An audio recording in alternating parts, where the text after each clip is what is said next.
So Beck, we've talked a bit about the real preparation that we need to do with children and young people to make sure they've got a kind of safety net so they can return to a relaxed state when they've kind of touched on something upsetting or difficult. How would you choose which other elements to use with children and young people?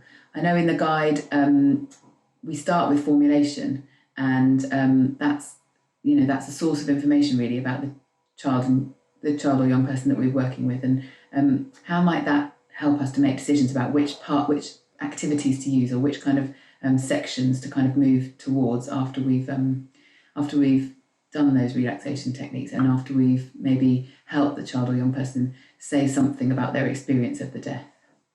Mm-hmm. Thank you. I think that's a really important thing for us to consider, and probably going back in the guide to that section about how we identify traumatic bereavement is going to be key for us thinking about, okay, so what activities do we want to use? So in the guide there's that section about formulation where you're drawing together, ideally with the child and young person, and gathering the information about the factors that have made it hard, those predisposing, the triggers of what happened around the death that precipitating, and then they kind of lead into this middle part, the presenting need. So we started to draw up with listening to the child and young person about the ways their grief is impacting on them. We started to draw up what the difficulties are. For Wesley, we were seeing very much that he was becoming disengaged, had withdrawn from his peers, was lacking motivation, even engaging with mum at home had been hard.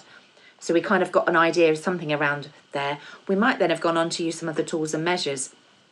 Maybe with Wesley, we would have used the ARCADs, not so much for the anxiety side, but it might have showed us that his low mood and depression score was a little bit higher.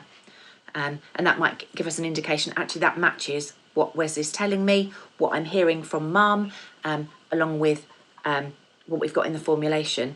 And then I guess it's about having a look. We've done some work on relaxation.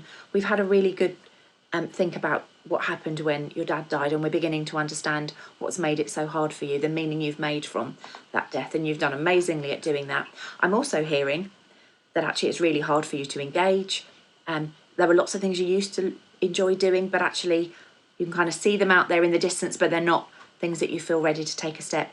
And that's making me wonder whether we could do some work specifically about rebuilding your life, and doing some of those, start beginning to get you back to doing some other things you used to enjoy, and see how that feels for you. So kind of really leading on from that formulation, the information we've gathered, and then asking the young person and checking we've got it right. So there's that thinking through process for the adult, and really kind of trying to follow that thread, that sort of logical thread of, these are the things I've noticed, these are the things that have come up in the questionnaires that I've used, these are the things that other people, say the school or the parents, have told me, and that leads me to think that this might be the most useful kind of activity that we could do. But then checking it out with the young person and seeing if that makes sense to them as well and fits with their sense of what they need. That's really helpful. And I guess it just reminds me that we're not suggesting in the guide that every element is necessary. You don't have to work your way through kind of using every activity and kind of covering everything. We would want to avoid some kind of scattergun where you do this activity, and this one in a kind of vague hope that something is helpful, that it is really tailored to the young person and the thing that they're struggling with most, the aspects that are impacting on their life the most.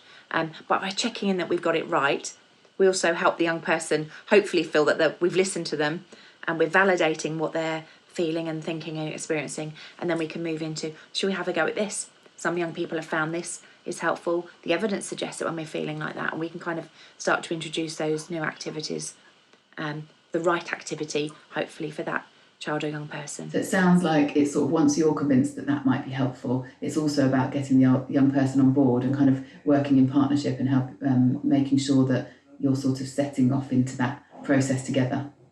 Yeah. And I think one of the reasons we also wanted to include some psychoeducation, so that the practitioner's got a really clear idea about why we're suggesting that activity, and then they can take that and explain to the child or young person, this is why we think this one might be helpful. We wonder whether this is what's happening for you. And we know that within low mood, that kind of cycle, that vicious circle that's going round of feeling low, thinking low things, my life's rubbish, and then not wanting to do things, kind of keeps that circle of thoughts, feelings and behaviours going.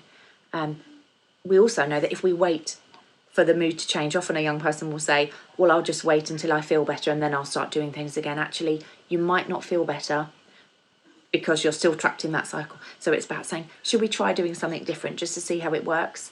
And let's collaborate, let's give it a go, and see what happens. So there's a process in a way of kind of deciding together, and I think it's a really good idea to use those visuals to kind of show, for example, if you're going to show Wesley, show him how his kind of thoughts and feelings are compounding his decisions, which actually then lead to him feeling low, even more. So show him that cycle and how that kind of is evidence that goes against the idea that things will just get better on their own, that actually something different needs to happen. And that should we just try something different and see how it goes?